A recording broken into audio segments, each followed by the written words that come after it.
Hi, everyone. It's Candace Craw-Goldman from quantumhealers.com. And today I'm welcoming my colleague and friend, Natalie Taxiera. Hi, Natalie. Hi, Candace. It's so great to have you here with me today. And today what we're going to do is we're going to talk about the live BQH class that we just completed last week. And we're also That was so amazing. I can't wait to tell you this next thing too. We had the class. So the class we're speaking of was July 2021, and we're recording this just a few days hence. It's Tuesday. Everyone went home on Friday or Saturday, and we are going to talk about a session that happened. A practice session that happened between Natalie and another brand new BQH practitioner, Mike Waters. And we're going to play that audio and we're going to talk about it as it's playing. Now, I haven't heard this audio at all, so this will be my first time hearing it, and we're going to just kind of give some feedback and have some conversation about it. We figure this will probably be a multi-part show. Not sure how many parts yet, but we'll watch the time and we'll figure that out. But Natalie, guess what I wanted to tell you this morning, because this is just so much fun. I had another dream about the class. No, you did not. I did. And what? I've never dreamed about an entire specific group of people before. And I did a few days ago. And I had another one last night. And it was a very strange night for me. I actually woke up at 2 thinking, how close is it to dawn? I'll just get up. I keep doing that, and I finally look at the clock and, it's 2. And I'm like, no. You can't get up. You can't be making coffee now and waking up and doing all that. You need some more sleep. So, I gave myself a talking to and did all the things I know how to do. But I was wide awake, and I didn't go back to sleep until probably close to 4, just thinking about some things, but not willing to start working or do any of that kind of stuff. So I finally went back to sleep, and this is when I had the dream. So I don't know if that makes any difference or whatever, but I dreamed we were having the class and there was like a break. And, in the classes, we have 15-minute breaks throughout the day. And during a break. And so a number of people left. And they just went outside, right? Just to, go get a drink or have some sunshine or whatever during that break. So this dream I had was during this break time. Now I know for sure you were in it, and for sure Mike was in it. And there was 2 other people, and I'm not sure who they were, at least 2 or 3 other people. So about maybe 5 of us remained in the room, or 5 students and me in the room. And then everyone else just kind of went outside, or maybe they were in the back room getting a drink or in the restroom. But in my main office space there was about 5 of us. And I went, hey, you know what?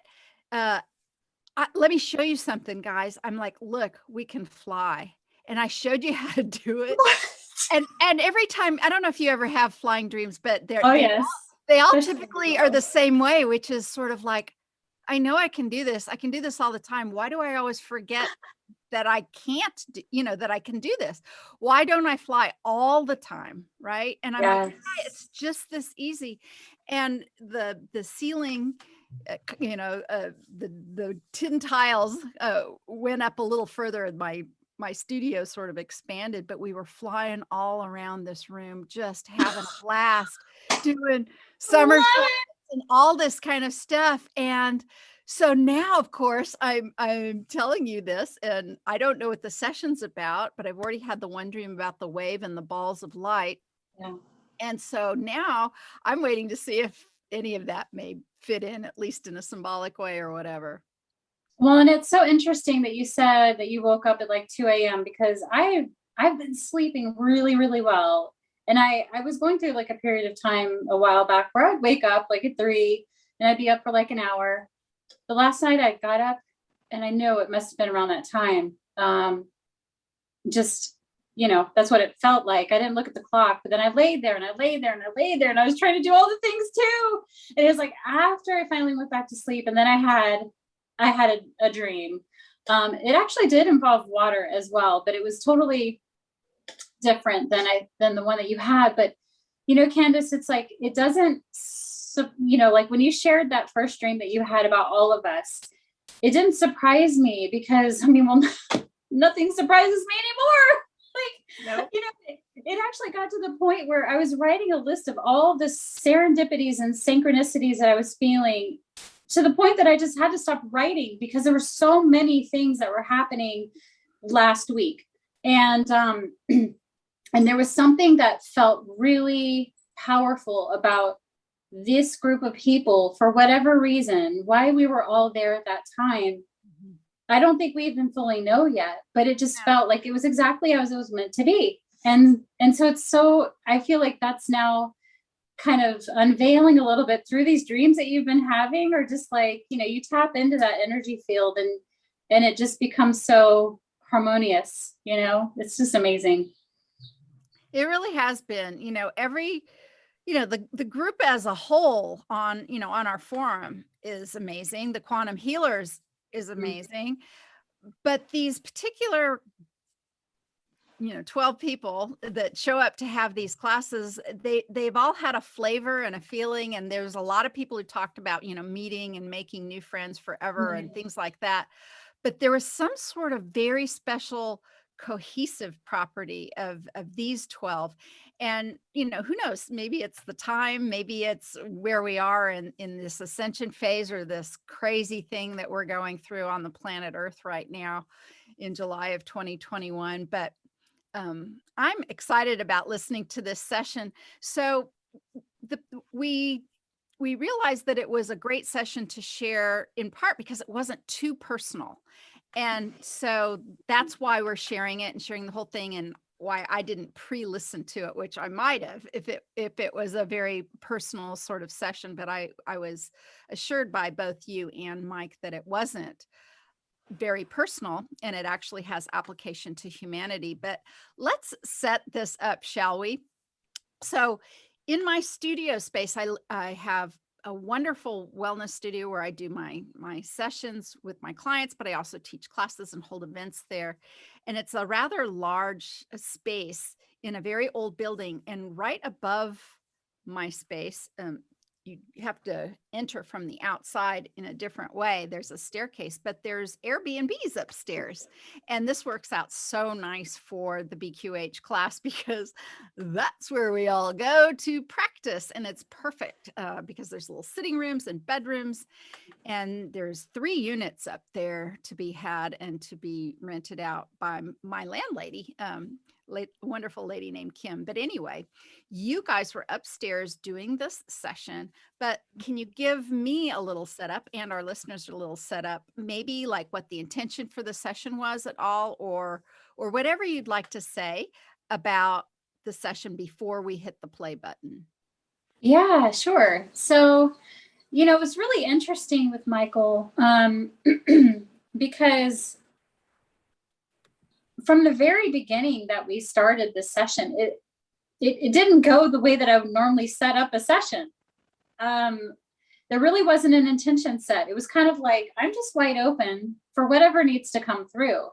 And what was really evident through the process of this session with him is as if he was like a channel, where it wasn't necessarily information that was just for him.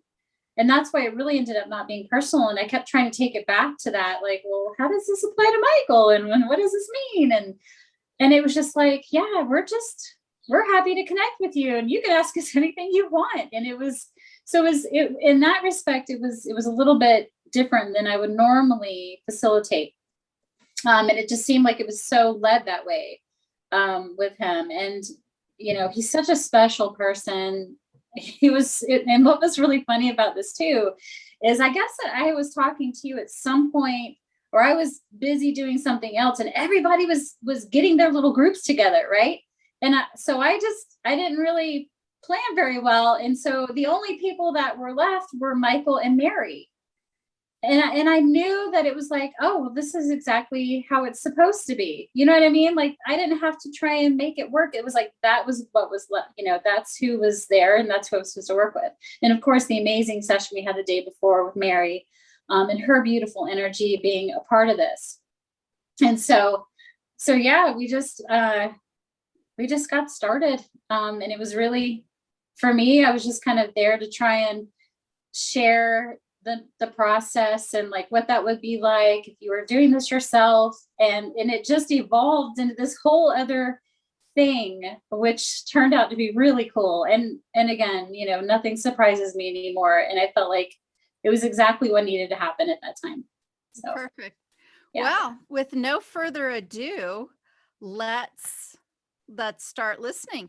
Now, I know that you mentioned that you didn't press record right away. You were sort of mid-sentence in there, but it was at the first of the session. Exactly. I did a little recap, based because I was just like, right away, I was just kind of brought into what he was saying. I was like, oh, I got to hit record. So I did that really quick. And then I did a quick little recap. Okay. And then it just went from there, just flowed right in. So. Okay. Yeah. I should also say that Natalie has had some experience doing sessions, but not a ton. I think you said maybe 10 before this one, about something like that. Isn't that what you said? I've been doing it a little bit less than a year. And it's been pretty consistent, but I'm sorry, I somehow it's okay. That's what you said. So maybe I'm mixing you up with somebody. Oh, it's fine. Yeah. Okay, so but still fairly new in all of this, for sure. right. You just never know. Some people just get right on it and do lots of sessions, and other people sort of take their time getting their feet wet. But Natalie was I think there was 2 or possibly 3 people in the class who'd already taken the online class, but they showed up, well, basically for everything you've said, to be, the experience, just the community and all of it. Yep. It was so amazing. But Michael is brand new, and I'm not sure he's ever had a session before. Do you know about that? Can you speak to that? I know that he has experienced other types of journeys. I don't believe that he had specifically a quantum healing hypnosis session or beyond quantum healing session. I know he's watched a few, and I think that's where the intrigue came from for him to really want to explore this for himself, because he obviously has an amazing gift to share with people. And so I think it was a perfect fit for him, to do this. All right. Well, with no further ado, I will press play.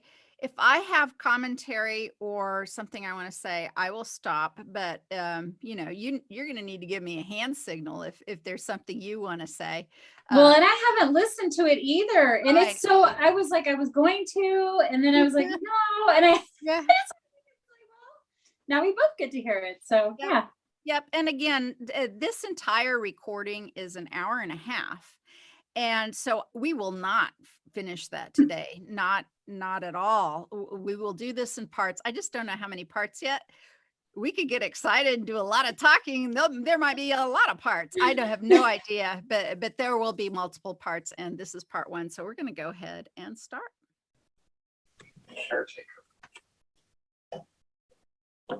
So you're in this earth type environment with trees, forest, and flowers, and sunshine, and all this happy energy. And you feel that you're an energy being that is responsible for perhaps maintaining this particular environment. Yes. Do you want to float along through this forest and just get a sense of what's there and what you do there?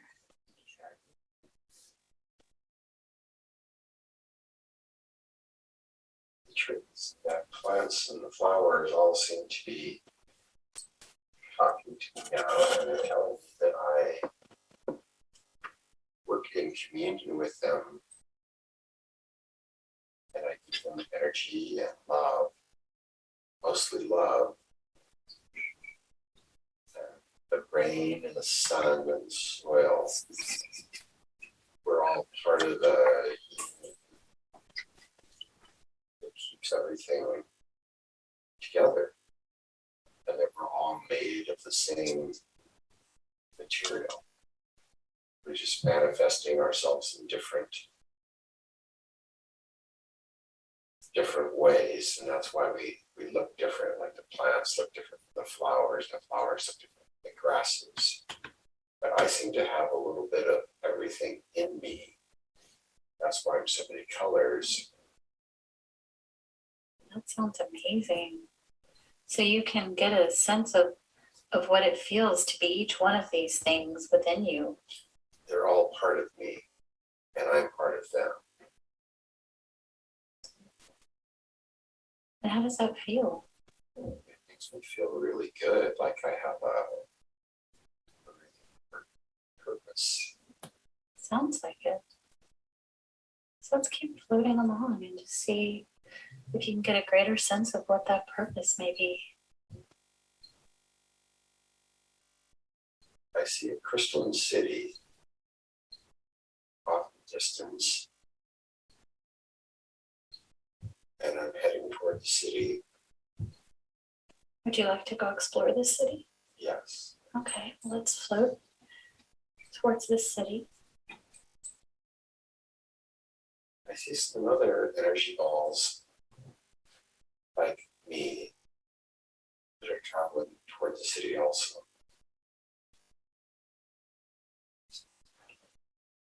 And we seem to be bringing some type of energy back to the crystal city.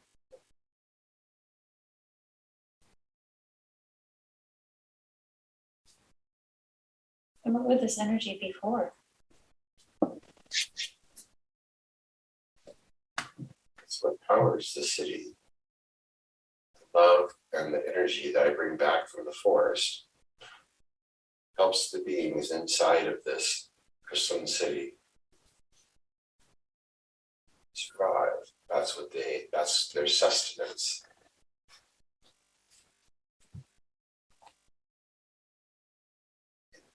Not sure what type of beings these are. They don't seem to be human. They seem to be translucent and full of love. And they're really happy to see me. So they can see you. They can see me. And do they interact with you? Yes, it's all telepathic. They're telling me they love me and they're going to return. I know we seem to be doing. They're putting their long, slender, translucent fingers over me. And they seem to be extracting this energy from me.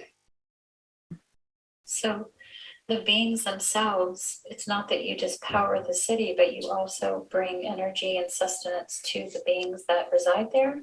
Yes, the beings and the city are all connected also, just like the outside forests are. That's amazing. It seems to be kind of a symbiotic relationship. So this energy that you have within you, that you're essentially pulling this energy from the connection that you have with the forest and the earth, and you're able to embody that energy and then give this energy to others for their own life force energy. Is that correct? Sort of. And you're able to like replenish that energy by being in this natural It seems landscape? to be a circular exchange. Okay. It's not that I extract the energy, it's just the energy just flows. Forest, trees and the plants, everything in the forest, it just kind of flows, and I'm just kind of a conduit. And when I take it back to the city, it continues the path, and now I feel like they're giving me something to take back to continue the circuit. It's kind of like a continual flowing circuit of energy that's symbiotic, and the plants and the people in the city itself is alive, and everything flows. Incredible. Is there a way that you could connect with one of these beings telepathically and ask them what this place is? They could give them a name. The being there telepathically says it's telepaxia. Telepaxia? Telepaxia. That this is not Earth. This is where we all live.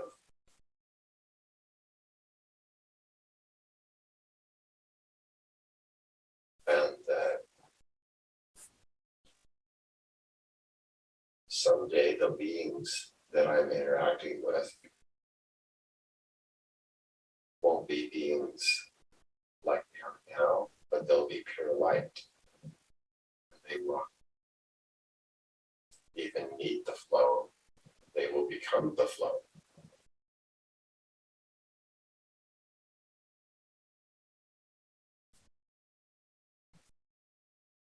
I think when that happens, raise their vibration to an even higher level.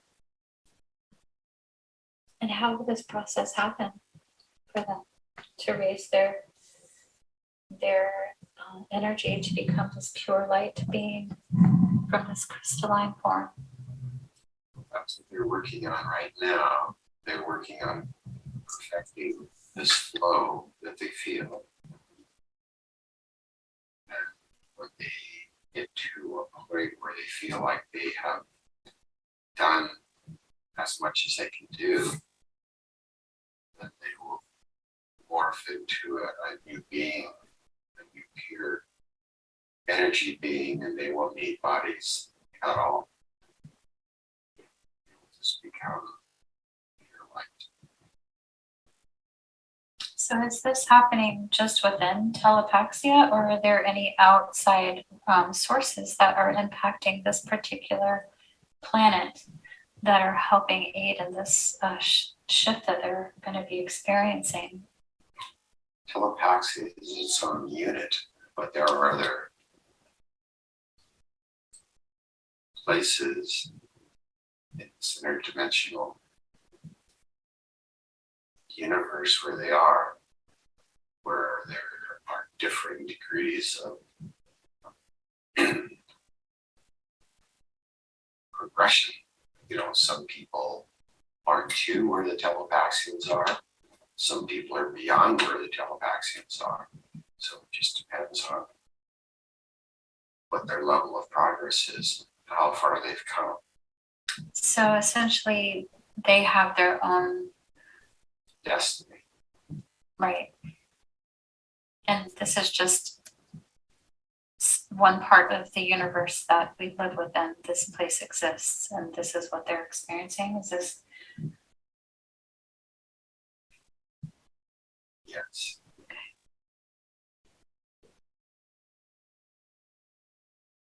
Is there anything else that this light being would like to share with you?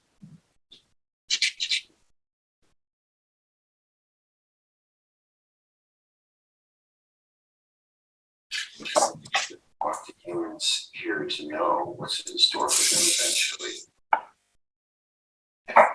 On the path of ascension, and on the path of progressing forward, will be possible for them. And what is something that humanity can do to stay on this path of progression? It's telling me that we have already begun to make segues into this. We just have to keep diligent and keep forward in our travel, our plight that we're going through right now, and that this is something to look forward to. So is this something that humans that are currently living on the planet will experience within their lifetime? Probably not. Yeah. It's a little farther in the future. But we do have a lot of really amazing things to look forward to. Good. Well, we look forward to experiencing those.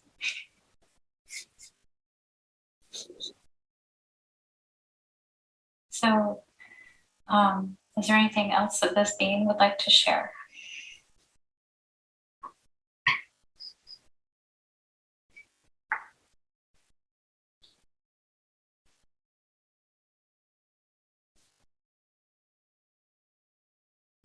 And want us to know that we love them and that they love us, although we don't realize that yet. And that we are so close to them, really. It sounds like such a far, far away futuristic place, but we're really not that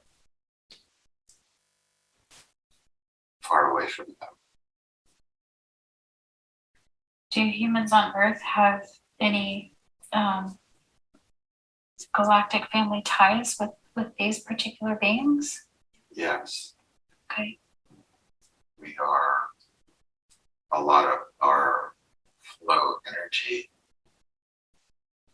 for certain people go to this place, and a lot of flow energy comes back to Earth through the beings that are on the Earth, Earthlings, and they don't really understand all of this, but it's happening.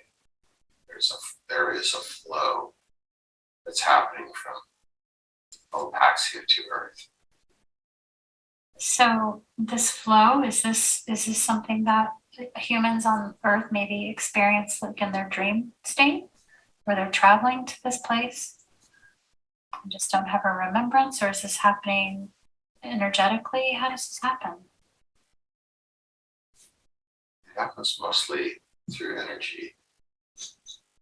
Some people can actually access this, but most of the people are just not aware of it, although they're benefiting from the power and energy that comes through Earth in this flow.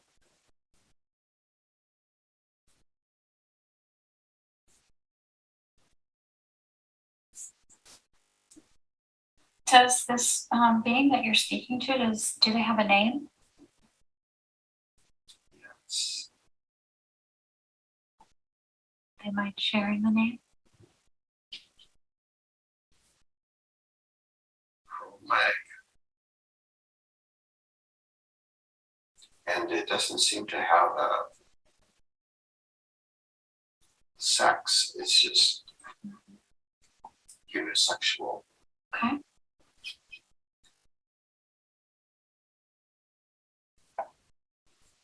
So back to the energy ball that you are experiencing in this telepaxia world.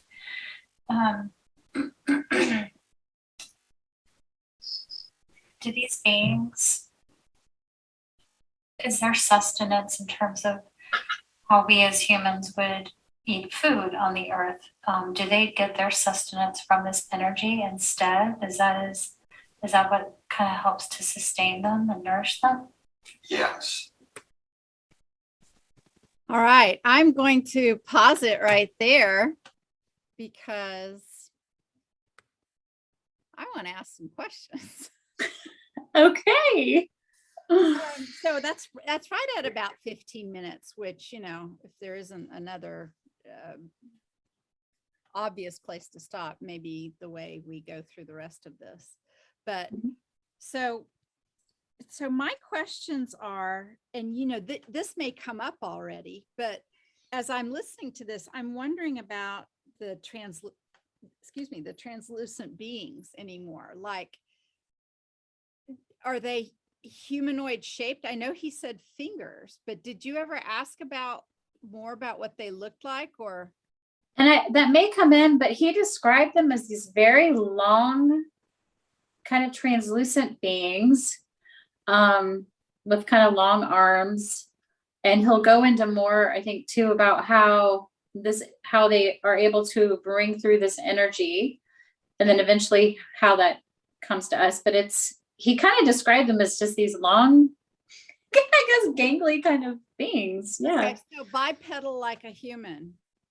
And yeah, so two arms, 2 legs kind of thing. I believe so, yes, but just different. Yeah. Okay. So that's one question. So I wanted to know, did you ever explore this? We went from him being an energy ball and sort of describing what was going on, which is, a kind of a normal type session and stuff. But then once he gets to the Crystal City and he explains more of what was going on, suddenly the beings are, they put their fingers, he said, on the energy ball to get the sustenance. But the next thing you know, the beings are speaking to humans, right? So did you ever ask about that at all, or it just was so natural you did not do that? Because, in my mind, if I'm watching a movie, here's these beings and they're doing this thing with this energy ball. And next thing you know, we're talking about humans. So did you explore that at all? Yes. So later on, I think it comes in where they're able to, like how he was just saying, how we're connected to these beings, even if we don't have that awareness. It's an energetic, and that there's something about the energy that we've been receiving that is actually, they have had a part in this. So that's how they're connected to us in one way. But the other way, I guess, is that maybe there's a star family connection there as well. Right. It was a great question, by the way. It was a great question to ask about the galactic, or however you said it, the cosmic. Right. Galactic family or whatever. Yeah, that was like very good. No, that was a great question. So when I've had sessions like this, one of the things I wonder, or, it always depends on the level, right? The level of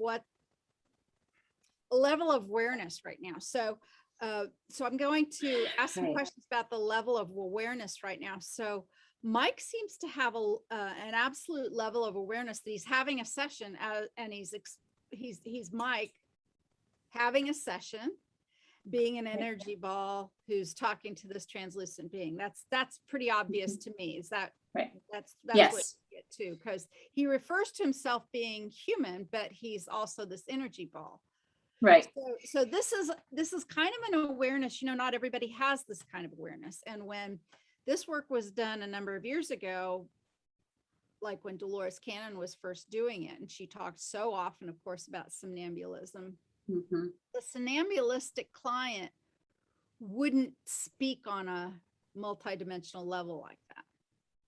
They would actually be so. This is what she has said. I've experienced it a few times, but it's still, it was not 100% of the time, for sure. Yeah.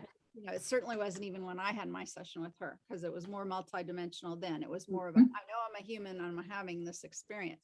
Right. But at the same time, I wonder if you explored this, because I'm so curious about this part.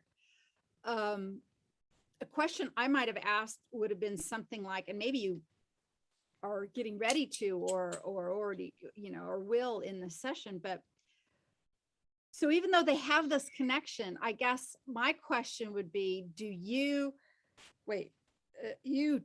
Telepaxian Cro-Mag, right? Which of course sounds kind of like Cro-Magnon man, right? Yeah, right. Like, where's that coming from? What? I know. So I guess what I want to know from Cro-Mag is, does Cro-Mag know that this energy ball is having a BQH session? Oh, right. And that's, did you ever ask that? Well, it was interesting because, okay, so it's, in my understanding, it's like all of these beings are connected, right? Like they have, not like they share a brain, but they energetically like kind of know what's happening. Sure. So he goes to this part where he's speaking to this council, and then that kind of comes through that they're like, they know that we're here and that we're having this conversation with them. They're like, just ask us whatever we want to know, like whatever you want to know, just ask the questions. And so, and then of course I'm going, oh my goodness, Yeah, You know, it's like all of a sudden, if I could have all of these questions written out and then know exactly, you know, what to ask, because it's so fascinating to me that, you know, it's like I was saying before when we were just talking, it's like I felt like Michael just almost became a channel, and then he did. they were speaking through him. And this happens a lot in sessions these days. They're not this basic past life anymore. They're not, I mean, there's just a lot that's going on here.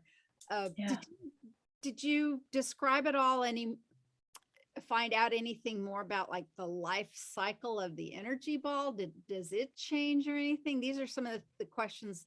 Now, see, the one thing that I want to make very clear here, I mean, as an instructor, but also as a colleague of yours, but to those who are listening, is every person does a session differently. This does, you know, everybody has different questions and they think in sort of a different way. And if you have a session from one person and you might have visited the identical experience, but you will get something different out of it, depending on your practitioner, just because of the way their brain works, or maybe their experience level or whatever. Totally. So my question is, and then we'll kind of pick it up from there, and we'll listen to at least another 15. Did you explore at all the energy ball life cycle, or the energy ball expectations or interactions with other energy balls, like family things, or where they came from, or anything like that? Or was that just a way to get to the Telepaxians? You know, I feel like in some sense that comes through, because at one point, and I'm listening to this for the first time with you as well. And it's funny because when Mike messaged me, he's like, I listened to the session. He's like, I didn't realize how much I'd actually forgotten. So I think he kind of was going in and out of that more somnambulistic state, where it's like certain times he was really more connected, but then he'd really kind of dip down. And there was a point where the energy basically it's like it was going back through these beings and being sent through the heart space and the love that these beings had, because that's like all they were. These were just like love beings. They are love beings, and they're absorbing all of this love and beauty from like the forest and the flowers and the trees. And like, so these energy balls, it's almost like they were saying, it's like symbiotic. Everything was connected. So these energy beings would take a portion of this. It's almost like they could be divided out like cells, and they would take a portion of this energy and they'd send it through the heart space and with all this love and intention back to source. And source would multiply this energy and send it back through them, and they would birth out these energy balls. Oh my gosh. So the Telepaxians birth these balls. Yeah. Okay, cool. Because I guess that's basically so cool. what I wanted to know, is like, where do these balls come from? Oh my gosh, yeah, they're okay. So, and one of the portions, he's like, I don't see any children. You know, he's like, they're all like the same size. I don't see any little ones. And then he goes into this place where then it starts to make sense, where he does kind of see that, but it's. Yeah. Anyway, I don't want to spoil it. But yeah, right. I mean, because we already it does this whole thing for sure. But you know, I think it's interesting to stop and because, you know, I'm trying to, because this is like a movie. Sure. You know, Yes. we listen to this, and I teach BQH in this way, is, you know, think of it being a movie. Well, which parts are you still going, I don't understand this aspect of the movie? And that doesn't mean because, you know, this is not, you know, we aren't creating little movies to put out for other people to benefit from. That's not why we do this work. We primarily do this work to help individuals. So it's what's going on between the two that's primary here. However, it is interesting because you, as a facilitator, you have to kind of keep up. And to keep up, typically with humans, you kind of have, well, a little bit of a plot line or a story or what's happening here kind of thing.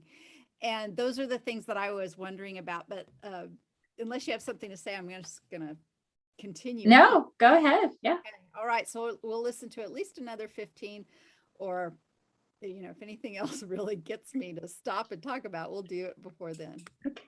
Okay. Let's see. We want to share screen.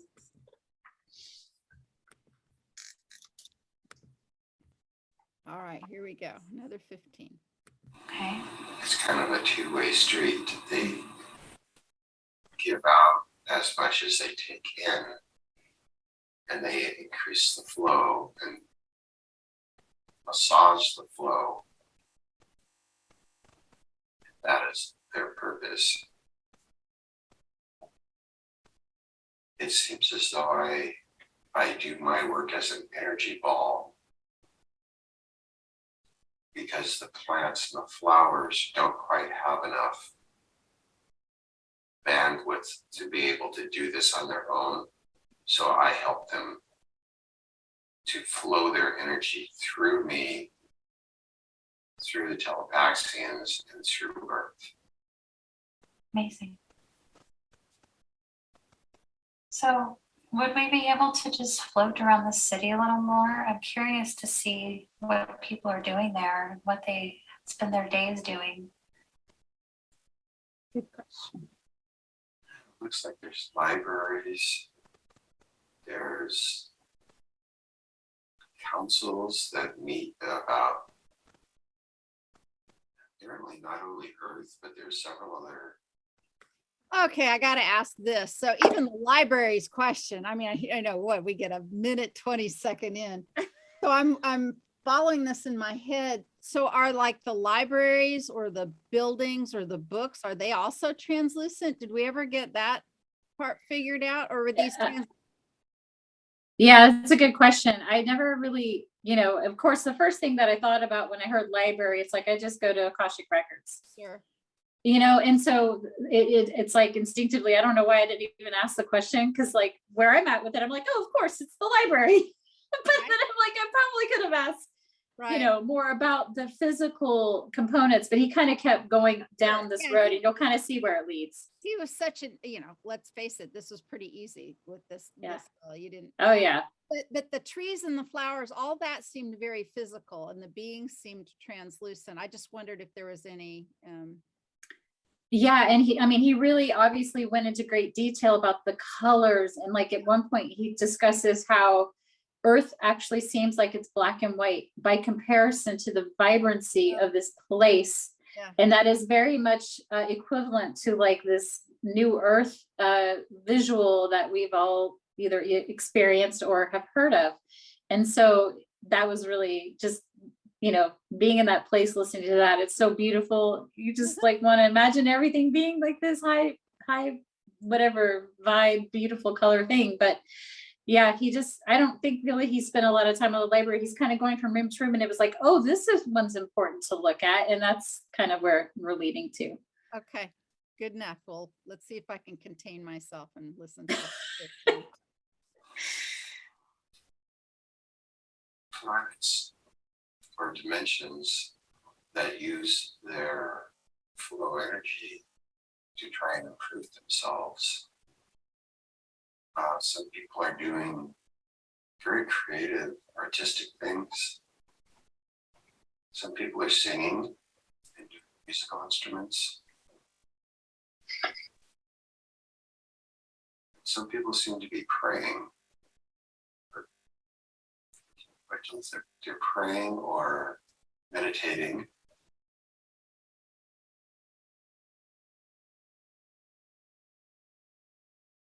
There don't seem to be any children.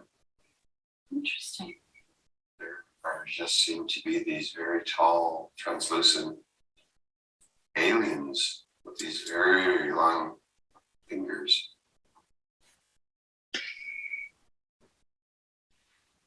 So would it be possible for you to sit in on a council meeting and to hear what these beings are talking about? Yes. Well, let's do that. See what they have to say. Kinds of things they're discussing about other planets, dimension. Maybe seeing if there's anything particular they're discussing about Earth.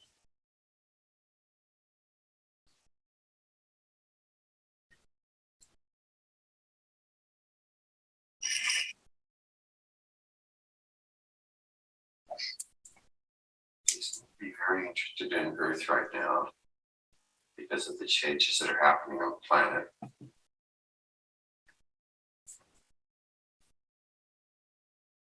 seem to be concerned about the amount of flow energy that they are transporting, or I'm not sure how they get that flow energy to the earth, but they seem to be very interested in and say concerned that they produce enough of this energy to help the earth transform right now. They seem to be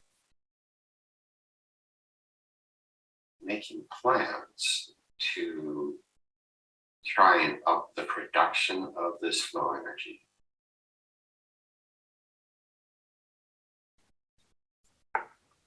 It seems as though they have other planets that they're working with, but Earth seems to be the most important one on their list right now because of just the pertinence of what's happening on Earth.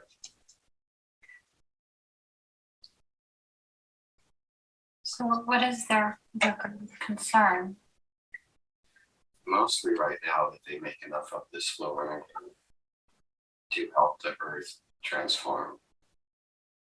And are they, so before you had said that this flow energy connects with humans on the planet. Yes. So as a part of this concern is the number of people that are now connecting to their higher consciousness, which is this flow energy, in order to bring more of this to the planet?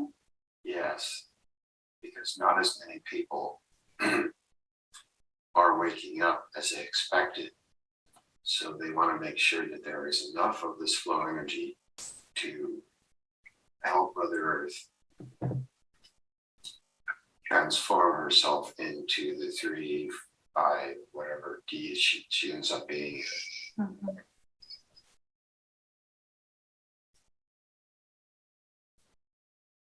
And what can assist humanity in awakening faster? Could you say that again, please? What could assist humanity in awakening faster and connecting to this flow energy? Well, flow energy can certainly help. As far as what's going on with the humans on the earth and what they can do to help,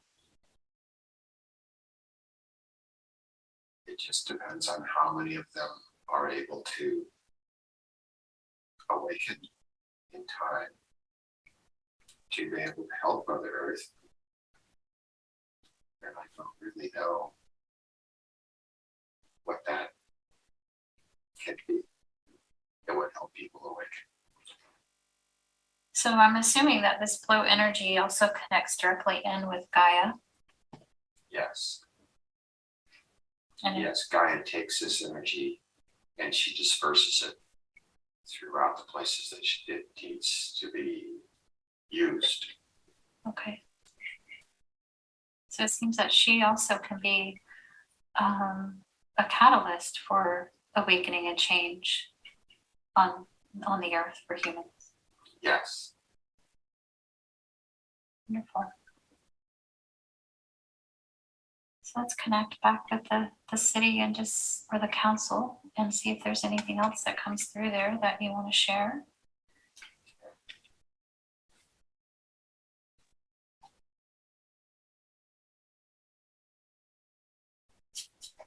The council seems to be aware that they are being watched and they seem to be totally fine with that.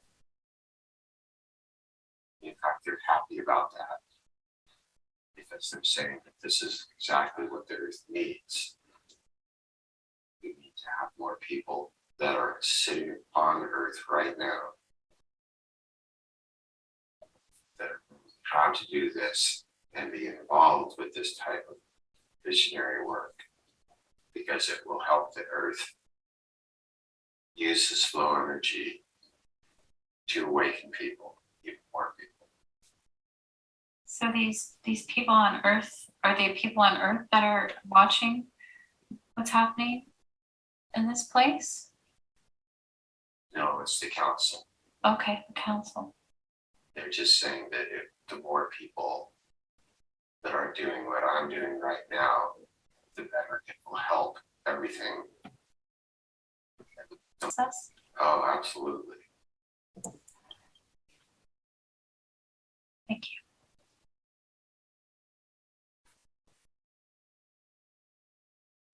They're telling me that it's just one of many modalities that are working. Meditation, grounding, massage therapy. There's many modalities that are working. This is one of many that are working well. Okay. Thank you.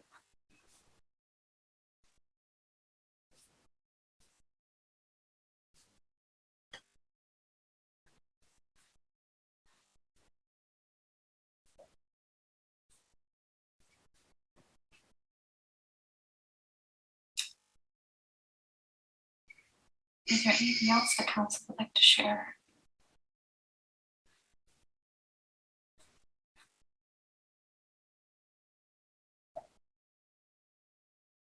They want us to be diligent, learn everything that we can learn, share what we have learned,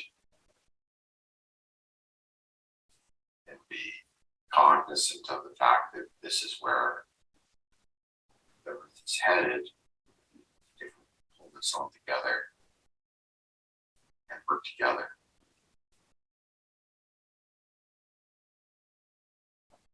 We hear a lot about the earth shifting into a new earth paradigm. Is that what they mean by us shifting into a world that's like theirs? Yes. And is that something that would happen with our planet, or is there a different planet that humans would be shifting to? It would be this planet. Okay. It would be the same earth, but a much better earth, different dimension, in a higher vibration.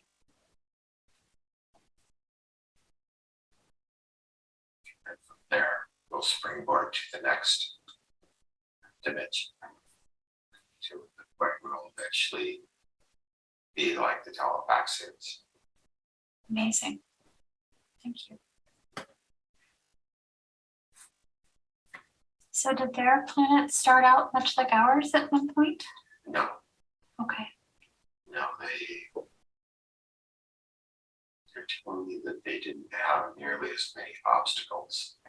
So they didn't have lots of generational memory. Oh, I think they're talking about, yeah, I think that they're talking about reincarnating or incarnating into another carnation and remembering your last carnation. They remember their last carnation. So they just pick up where they left off. So they were able to advance very quickly. Okay. They didn't have karma to deal with. Right. She said, I'm saying she, I don't know why. She's telling me that they have many friends on the council. Although this council just seemed like all Telepaxians, but apparently they are on other councils, and there's many other planets that have an incarnation much like they do. So they're telling us that Earth is unusual in the free will and the respect that it's harder to move forward in Earth than other places. What is it that created this karmic cycle here on the planet? Why are we different than these other places and beings? It has to do with the death and destruction and the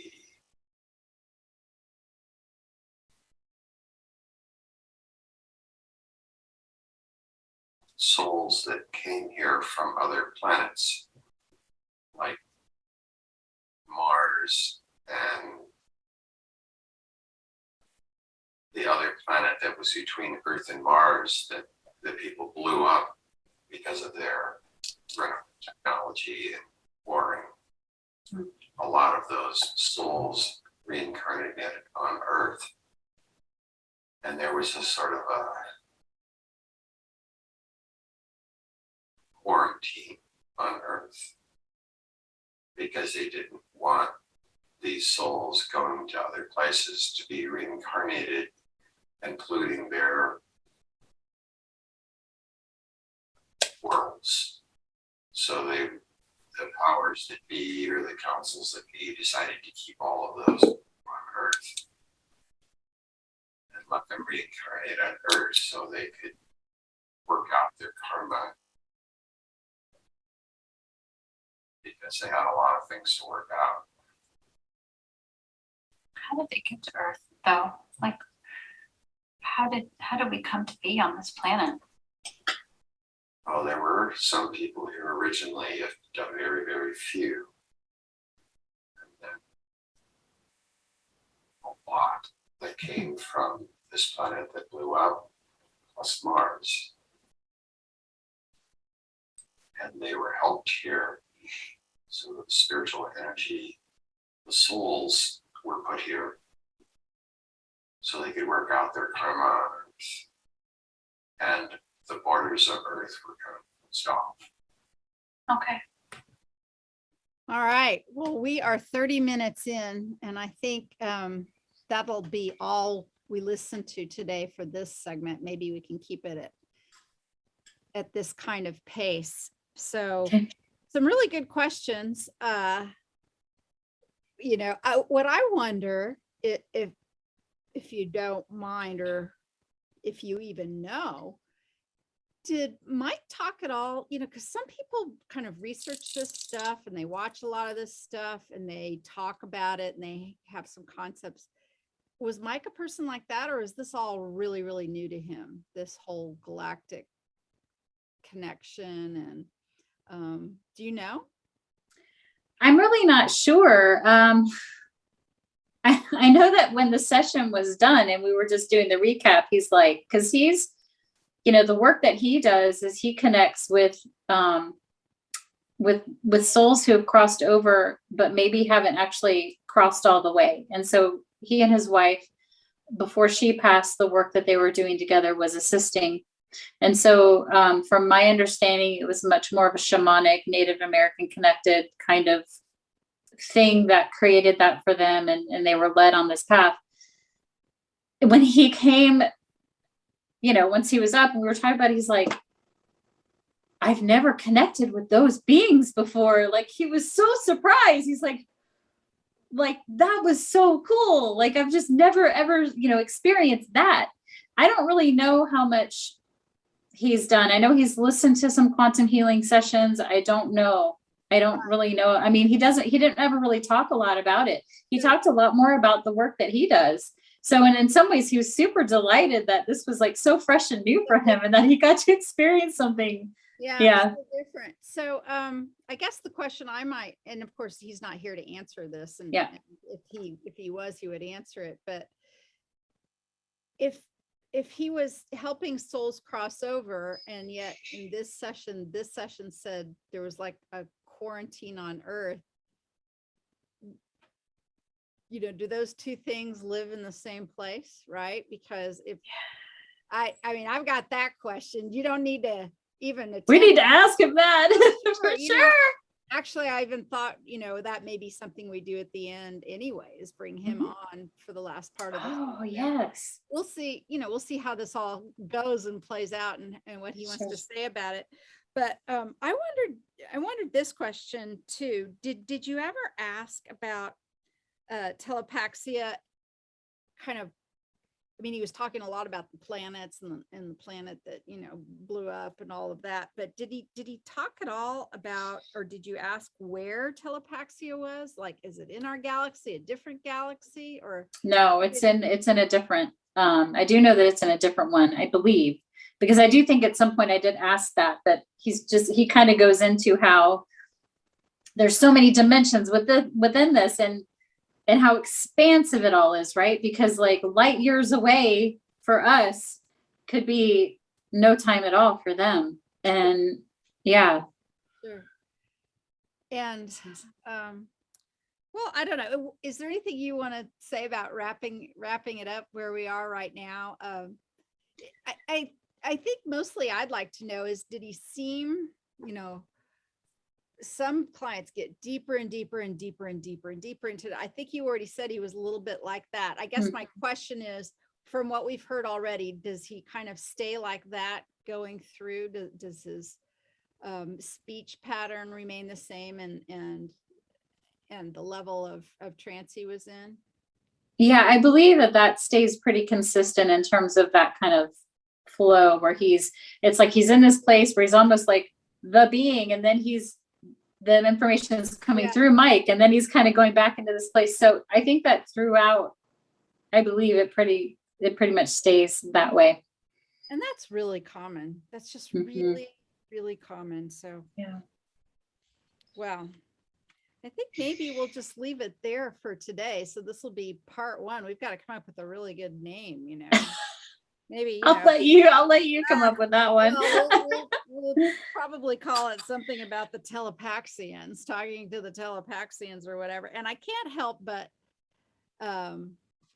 notice, even though you're Natalie Taxiera, we've got an X in there and a TE in there and an A in there and an L in there. I just wondered if you'd noticed or even. Oh my gosh. No. And then when he's saying like, well, yeah, of course you're connected to and I'm like, oh wait, like me? Because I don't know. Right. And of course, and his name is Waters. And so much was it about water. And I had the dream about the wave and the balls and you and Michael in the water. And I can't stop from seeing all of these connections. I know what it was. Okay. So what I was saying before about how we were coming together in this class, and there was like something, like you said, every class has its own sort of signature vibration or something that's happening. But what I was feeling with this class was that we were linked to every single practitioner. There was something about all of us, not the 12 or the 15, that were present, but this community. And that there's something about us being there, though, that was sort of like anchoring in something for the collective of this community. I believe that. Because we're all connected. And like there was something that's come through sessions recently is that coming together right now is so important, especially when we look at the last year about how it's been all about separation and keeping us apart, because there's something so powerful about not just the work we're doing, but just when our energy forces are connected, and the beauty of that and how that expands out, and this love vibration, like what these beings on Telepaxia are experiencing, like we're connected to that. And when we come together, I think that energy expands. And it's so beautiful to think of it that way. It really is. And of course, that's what the whole cycle of energy exchange on that planet works. Yeah. Well, and then I don't know, I guess I need to still reach out to people in our group, but I know that I think it was Diana and Donna and then Kate, who all had experiences that same day with sessions where this energy was very present, and they were experiencing their life as energy, or it was in their experience. Like it was pretty amazing how that came through. So I love it. Yeah. I love it. All right. Well, how about you stay with me as I say goodbye to our listeners and watchers, and we'll set up the next time we do the next page. Sounds good. Thanks so much. All right. Bye for now. Thanks Bye. everyone for watching. Bye-bye.